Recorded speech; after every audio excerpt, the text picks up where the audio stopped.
Warcraft has taken on a number of forms in and out of the RTS over the years, but what it would tackle next would prove to be its biggest undertaking of all. The universe would trade away its small band of troops only to receive a world militia in return. One wouldn't have guessed it then, but when orcs and humans treated players to its cryptic opening, it was a prelude of things to come.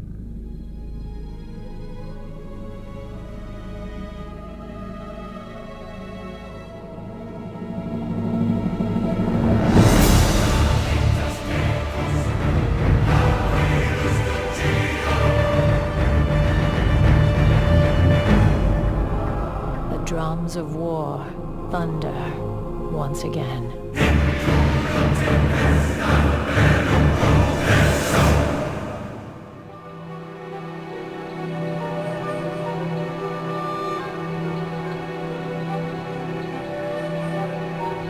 The term MMORPG, or Massively Multiplayer Online Role-Playing Game, wouldn't be coined until fantasy maven Richard Garriott put his stamp on it with 1997's Ultima Online. But in reality, the genre's history had roots even back in the days of disco. The summer of '73 plunged players in a maze war, a multi-user first-person romp on the MLAC PDS-1, which brought the concepts of persistent virtual worlds, visually represented player avatars, and most importantly, network play to life.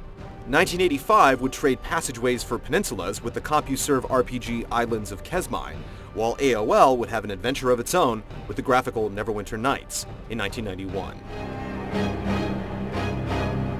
The mid-90s would see the genre take its baby steps towards immersion with the Realm Online, 3D with Meridian 59, and mass popularity with Ultima.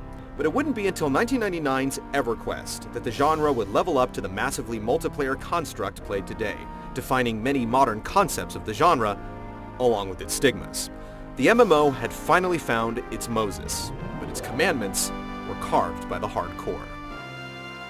EverQuest, however, isn't the topic of this tale. It's about Legacy of Steel, one of the game's top-rating guilds. Its leader at the time, Ariel, was too busy to handle the day-to-day dealings of the guild, so the reins were handed off to Tiggle, the second-in-command. Over time, the two would maintain contact and share ideas about improving the deep, but ultimately flawed game they played, until finally, the time came for them to put their money to the test. As it turns out, Ariel was none other than Rob Pardo, and he would go on to recruit Tiggle, now known to us as Jeff Kaplan, to help design the game dreamt up in those chat logs so long ago.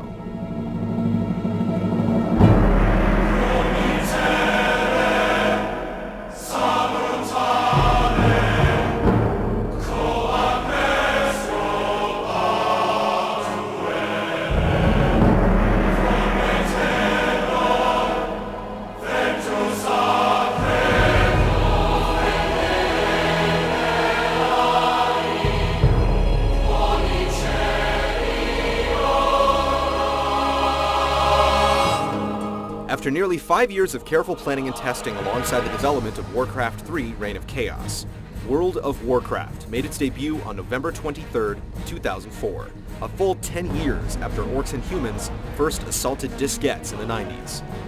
Pardo, who shared co-lead designing duties with Alan Adam, collaborated with Kaplan and a number of other designers in shaping the vision of Azeroth.